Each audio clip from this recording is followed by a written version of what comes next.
Bismillahirrahmanirrahim. Assalamualaikum warahmatullahi wabarakatuh. Perkenalkan, nama saya Fitris Tirandana dengan NIM 130-2021-0286, kelas A6, Prodi Teknik Informatika, Fakultas Ilmu Komputer, Universitas Muslim Indonesia. Pada video kali ini, saya akan memaparkan studi kasus aplikasi berorientasi objek berskala kompleks untuk memenuhi tugas proyek 1 yang berjudul analisa pemodelan problem area dari spesifikasi kebutuhan pengguna aplikasi sistem yang berjalan. Yang di mana saya akan membahas aplikasi yaitu mengenai Grab.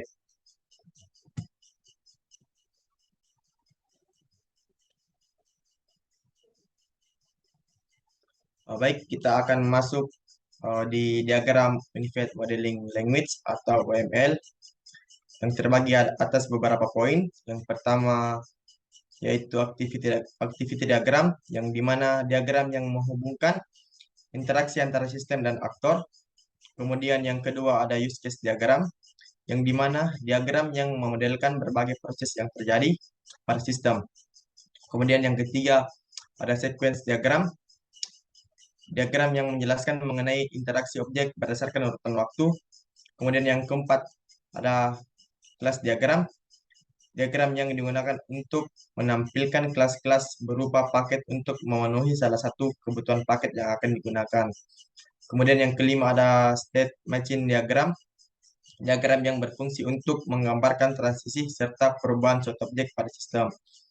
Kemudian yang terakhir ada komponen diagram, diagram yang berfungsi untuk menggambarkan software pada suatu sistem.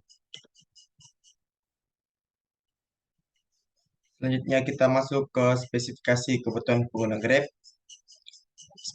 Spesifikasi kebutuhan terbagi menjadi dua, yaitu kebutuhan fungsional dan kebutuhan non-fungsional.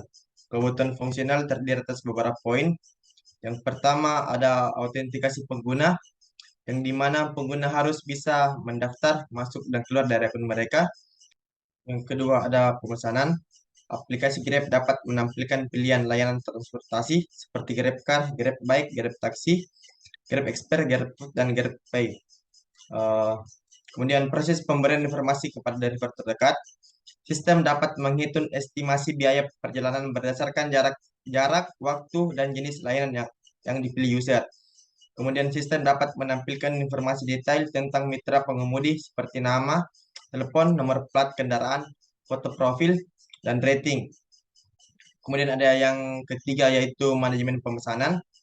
Pengguna bisa melacak status pemesan diterima, diproses, dikirim, dan lain-lain.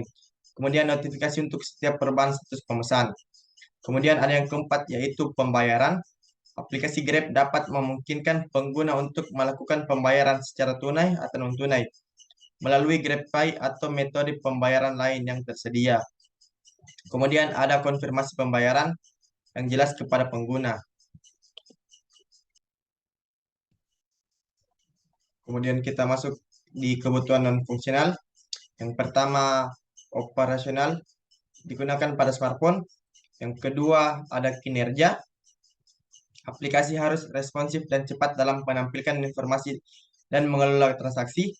Yang bermaksud, aplikasi Grab harus dapat berjalan cepat dan lancar tanpa mengalami gangguan atau kesalahan. Aplikasi ini juga harus dapat menangani permintaan besar dan bervariasi dari pengguna. Kemudian yang ketiga ada keamanan, dilengkapi password untuk login ke akun user. Kemudian inskripsi data pengguna dan transaksi untuk melindungi informasi sensitif.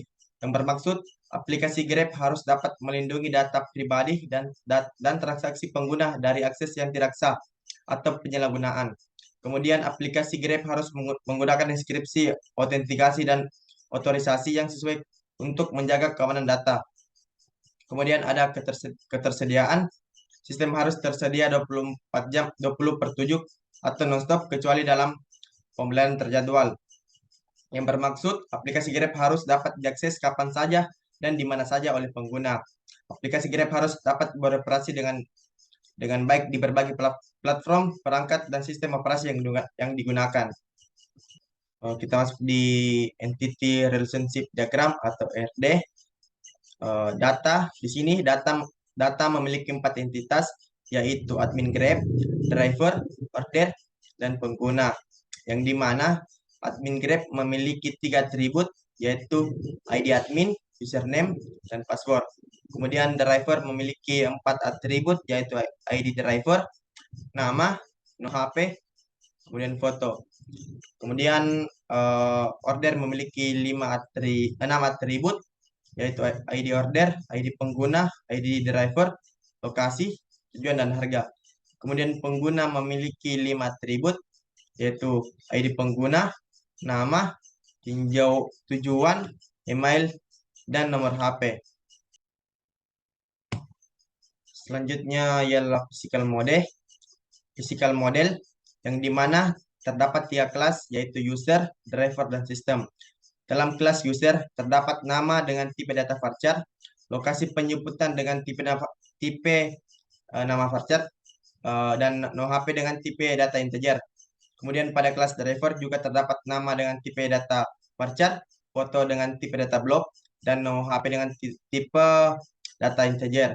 Dan selanjutnya, di mana user akan mengirimkan datanya kepada sistem, kemudian driver akan menerima data user dari sistem.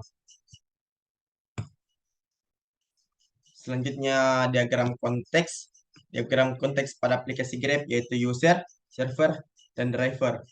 User mengirimkan data ke Grab yaitu data user, memilih layanan, membuat order, pembayaran, top up GoPay, penonton lokasi, review, dan rating. Sedangkan Grab memberikan data ke user yaitu konfirmasi order, data driver, data tarif dan lama perjalanan, invoice order, dan pembayaran. Kemudian driver mengirimkan data ke Grab yaitu data driver, konfirmasi order, withdraw income. Sedangkan Grab memberikan data order, data income, data review, dan rating. Selanjutnya, server akan mengirimkan data ke Grab, yaitu data tarif dan lama perjalanan, data order untuk driver, konfirmasi order untuk user, invoice order dan pembayaran, data review dan rating untuk driver. Selebihnya, Grab akan mengirimkan data ke server, yaitu data user, data driver, verifikasi GoPay, data order dari user, data review dan rating dari user, konfirmasi order dan dari driver, kemudian verifikasi withdraw income dari server. Mungkin itulah tadi pemaparan studi kasus aplikasi berorientasi objek berskala kompleks mengenai analisa pemodelan problem area dari spesifikasi kebutuhan pengguna aplikasi sistem yang berjalan. Mohon maaf apabila terdapat banyak kekeliruan dalam penjelasan ini. Wassalamualaikum warahmatullahi wabarakatuh.